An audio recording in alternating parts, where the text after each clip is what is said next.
అందరికీ నమస్కారం. వాగ్దేవి సరస్వతి ఛానల్ కి స్వాగతం. నేను విశాలక్ష్మి శిష్ట. భాద్రపద మాసంలో వినాయక చవితి మరుసటి రోజు వచ్చే పంచమి ఋషి పంచమిగా జరుపుకుంటాం. భారతీయ ధర్మానికి ఆధ్యాత్మికతకు మూల స్తంభాలు అయిన గొప్ప గొప్ప మహర్షులలో సప్తర్షులని ఋషి పంచమి రోజు ఒక్కసారి అయినా తలుచుకోవాలి అని పెద్దలు చెబుతారు. ఋషి పంచమి రోజు అత్రి, కశ్యప, భారద్వాజ, గౌతమ, వశిష్ఠ, విశ్వామిత్ర, జమదగ్ని అనే సప్తర్షులని తప్పకుండా స్మరించుకోవాలి. పూర్వకాలంలో ఋషులు ఎందరో ఉన్నారు, కానీ వారిలో సప్తర్షులు ఖ్యాతికెక్కారు. ఈ సప్తర్షులని ఋషి పంచమి రోజున తప్పకుండా స్మరించాలి, పూజించాలి. ఎందుకంటే వారు అందించిన జ్ఞానమే నేటి భారతదేశాన్ని గొప్పగా నిలబెడుతోంది. ఈ సప్తర్షులకు రామాయణానికి అవినాభావ సంబంధం ఉంది. అందుకే ఋషి పంచమి రోజున శ్రీరాముని పూజించడం, రామాయణ పారాయణ చేయడం తప్పకుండా చేయాలి. వ్రతాలన్నింటిలోనూ అత్యుత్తమమైనది ఏది చెప్పమని ధర్మరాజు కోరినప్పుడు అందుకు సమాధానంగా శ్రీకృష్ణుడు చెప్పినదే ఋషి పంచమి వ్రతం. స్త్రీ దోషాలకు పరిహారంగా జరుపుకునే ఈ వ్రతాన్ని భాద్రపద మాసంలో శుక్లపక్ష పంచమి రోజున ఆచరించాలి. ఈ రోజున నదీ తీరానికి వెళ్లి దంతావధానం, పరిమళ ద్రవ్యాలతో మంత్రపూర్వకంగా స్నానం చేయాలి.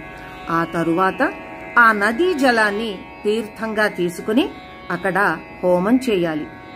ఇంటికి చేరుకున్న తరువాత వ్రతానికి సంబంధించిన వేదికని, పూజా సామాగ్రిని సిద్ధం చేసుకోవాలి. మట్టితో గాని రాగితో గాని కలశం పెట్టుకుని అందులో నీటిని, పంచరత్నాలను ఉంచాలి. అష్టదళ పద్మం వేశాక సంకల్పం చెప్పుకోవాలి.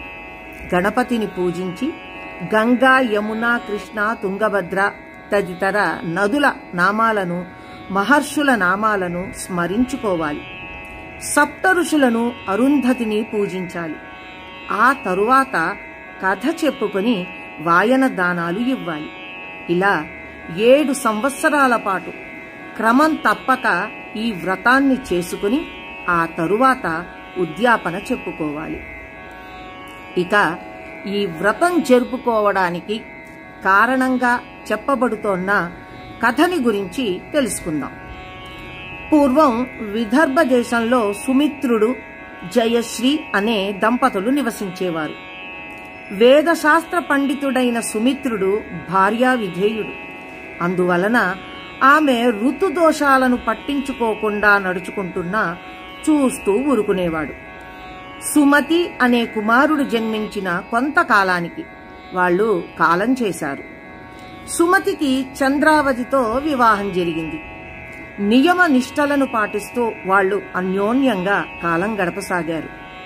అలాంటి పరిస్థితుల్లో ఋతు దోషానికి పాల్పడిన కారణంగా కుక్కగా జయశ్రీ, ఆ విషయంలో అడ్డు చెప్పనందుకు ఆమె భర్త సుమిత్రుడు ఎద్దుగా జన్మించారు.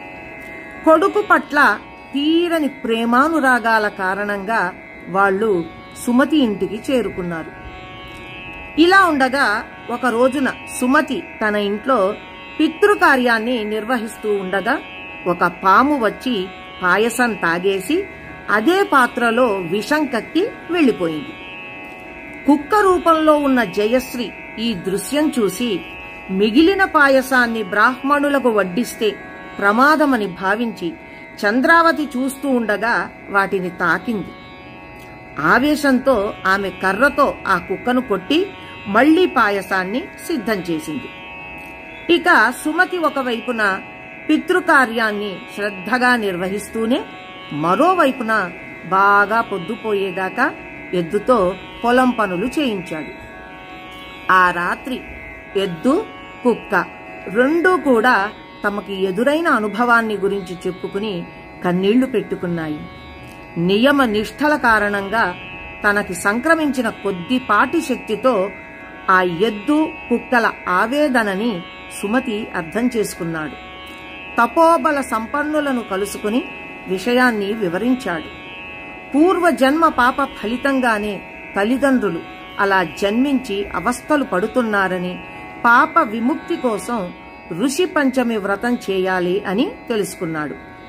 సుమతి ఈ వ్రతం ఆచరించగానే కుక్క, ఎద్దు రూపాలలో ఉన్న ఆయన తల్లిదండ్రులు తమ దేహాలను వదిలి పుణ్యలోకాలకి తరలిపోయారు.